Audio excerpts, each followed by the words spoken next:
Aime et abonne-toi avant de commencer. En ce temps-là, une femme avait 5 enfants dont l'un était sot et paresseux, les 4 autres étaient courageux et aidaient leurs parents, un cultivateur, un éleveur, un commerçant et un pêcheur. Le paresseux avait son terrain de jeu à côté d'un arbre, appelé arbre des génies. Il y passait tout son temps à jouer. Un jour d'hivernage, la mère, en revenant d'avoir ramassé des noix de karité sous la pluie, voit un génie, elle croit que c'est un enfant égaré sous la pluie. Prise de pitié, elle le prend, l'amène chez elle, allume le feu et le met tout prêt pour le réchauffer. Alors qu'il commence à se réchauffer, le petit génie dit, « Quand je serai sec, je tire sur toi. » La femme, toute tremblante, demande, « Que dis-tu ? » « Une fois sec, je tire sur toi. » La femme ne sait pas quoi faire. Un de ses fils arrive et elle lui dit, « Viens écouter ce que dit ce petit. »« Maman, d'où viens-tu avec lui ? » ?»« Je l'ai pris en cours de route. »« Que dis-tu ? » demande le jeune homme au génie. « Une fois sec, je tire sur elle.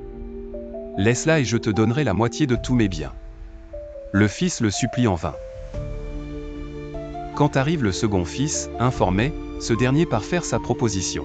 « Je te donne la moitié de mes bêtes si tu laisses ma mère. »« Je n'en veux pas. » Arrive le commerçant qui échoue à son tour, puis le pêcheur. Et enfin le sot, le paresseux, le joueur, qui arrive et demande à manger.